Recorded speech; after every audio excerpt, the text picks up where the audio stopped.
For Jay Kehoe, walking his daughter Sarah to the bus stop each day has been a cherished ritual, a chance to bond before their busy days. A year ago, with Sarah safely off to school, Jay would have gone to work. Now he goes home. I had to call up workers' comp first thing this morning. We only received a partial payment. Because last year, on Veterans Day, this Army veteran hurt his back at his warehouse job. He says his job disappeared while he was on disability, and in 5 days, unless there's a miracle, their house will be gone as well. It's difficult right now. Right now we're being evicted from our home. The Kehoes are losing their home to foreclosure. They have 5 days to pack up and move out.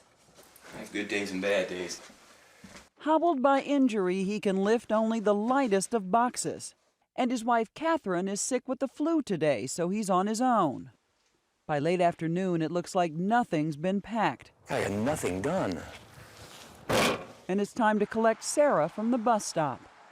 Mom's tickling me, so This isn't the story of people who lived extravagantly and frittered away their money. It was a series of unfortunate events in the life of an American family. It was a snowball. Avalanche, man. That avalanche was the perfect storm of bad economy, corporate merger, injury, and illness. There was a corporate shakeup where Jay worked, and his $67,000 salary was cut by $22,000. Company-paid health insurance disappeared. They filed bankruptcy when Catherine's medical bills reached almost $80,000. You're crazy, Charlie. You're crazy. We didn't have any credit card debt. It was all medical bills. I'm driving a '98 Honda. You know, I'm not rolling in a Hummer. To cope with the pressure, Jay sees a psychologist once a week and has started keeping another standing appointment with God. The Kehoe's tiny piece of the American dream is a 3-bedroom townhouse on a neighborly court in Mason, Ohio, about 30 miles north of Cincinnati. They paid $115,000 6 years ago. It went back to the bank at auction 6 months ago for $87,000. Still, Jay and Catherine fought hard to get it back with the help of a nonprofit group called ESOP. We are usually pretty successful. In this case, we gave it our best shot. And the most they'll do is, this is what is owed on the house. Write us a check, and you can have your house back. Mark Seifert runs ESOP, which stands for Empowering and Strengthening Ohio's People. He says the Kehoes represent the second wave of national foreclosures that's hit Ohio particularly hard. We still see folks that have, those stupid, crazy loans maybe, they shouldn't have gotten.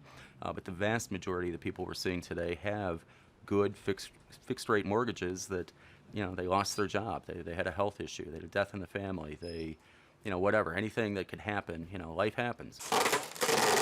Back at the Kehoes, it's Friday. Catherine feels better, so she's up and pitching in. I kind of hope somebody's going to shake me really hard soon, and this is all going to be a bad dream, but I know it's not going to happen. They haven't found the free help or a truck, and the sheriff's deadline is Tuesday at noon. Tensions are rising.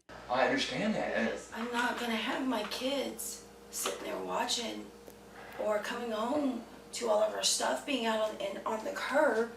Catherine takes medical breaks. She suffers from Crohn's disease, a debilitating gastrointestinal disorder that's put her in the hospital 19 times in 20 years. That pre-existing condition makes her hard to insure. How much did you pay every month for health insurance? $1,336.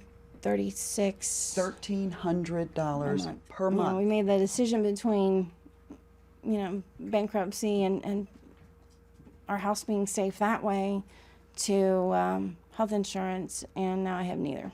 Still, the Kehoes say they're lucky. Catherine's parents live nearby and will take them in temporarily, but that doesn't make it any easier. Jay told me a couple weeks ago, he said, this is, drywall, sheetrock, and brick. It's home because we're here, but, home can be anywhere. And I said, yeah, but it's ours, or it was, and that's something that it's really difficult to deal with.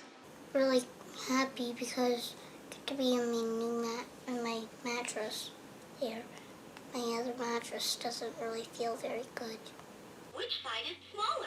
Jay and Catherine have tried to shield 8-year-old Sarah and 13-year-old Colin.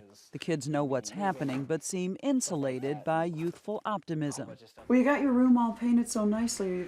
Are you sad to leave this? I am sad, just a bit, but I'm also glad because I'll be with my grandparents. But it's kind of like a fresh start for us, I guess.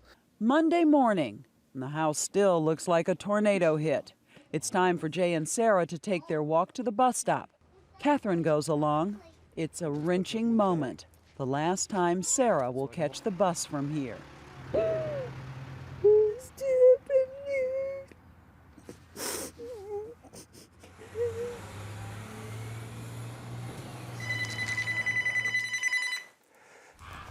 Hello, Ms. Back at home, a real estate agent calls to dangle a $2,000 check if they'll leave by midnight. We'll be done probably 11:59 this evening, ma'am. That promise seems empty until late afternoon. 8 hours to go, and you see why the Kehoes love their community. In their time of need, the neighbors come through. They've been so sweet to me. You know, I just love them. I just hope God takes care of them. 7 hours to go, and the real estate agent, who doesn't want to be on camera, arrives with the agreement. 6 hours to go, and people from a local church, strangers, bring a trailer and helping hands. Amazing acts of incredible kindness tonight. People came from all over, strangers, friends and neighbors, to do things for us because we couldn't. As promised, just before midnight, it is finally over. We're exhausted, we're done, and can't believe we are. Very happy we are, but we're done. This is Vicki Mabry for Nightline in Mason, Ohio.